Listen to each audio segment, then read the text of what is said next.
नमस्कार, मेरा नाम डॉक्टर प्रियंका सिंह है और मैं अपोलो सेज हॉस्पिटल भोपाल में as a paediatric nephrologist work कर रही हूँ। आज के इस वीडियो में हम जानेंगे कि बच्चों में किडनी की जब बीमारी होती है तो उसके लक्षण, उसके सिम्टम्स क्या क्या होते हैं और किस तरह से हम अर्ली स्टेज में हमें कुछ हिंट्स मिल सकते हैं जिससे हम इमिडिएटली अपने बच्चों का इलाज शुरू करा सकते हैं। तो पहले तो हमें ये जानना है कि किडनी क्या होती है।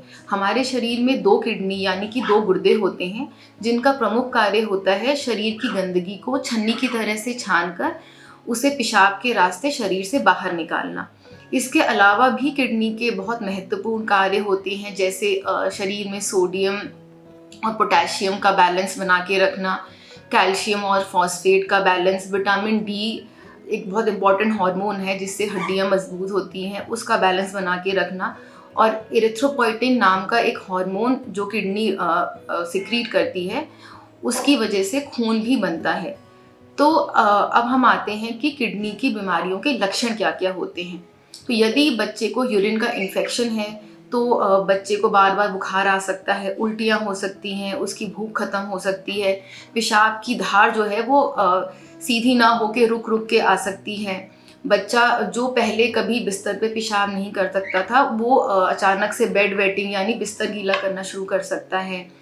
और बच्चे की पेशाब का कलर जो है वो सफ़ेद की जगह कोला कलर या लाल रंग की पेशाब हो सकती है। पेशाब में झाग आ सकता है।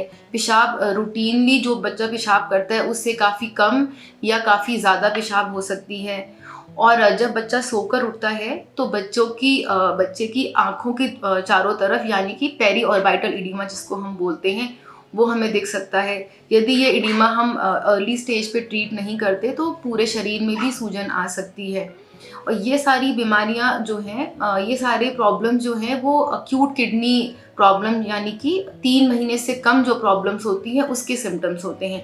यदि कोई बीमारी 3 महीने से ज़्यादा चलती है उसको हम क्रॉनिक किडनी डिजीज़ की कैटेगरी में रखते हैं।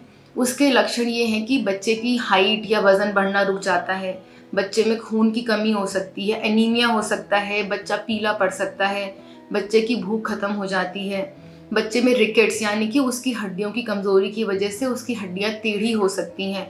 तो यदि आपको ये सारे कोई भी लक्षण दिखाई देते हैं तो आपको इमीडिएटली पीडियाट्रिक नेफ्रोलॉजिस्ट से कंसल्ट करना चाहिए।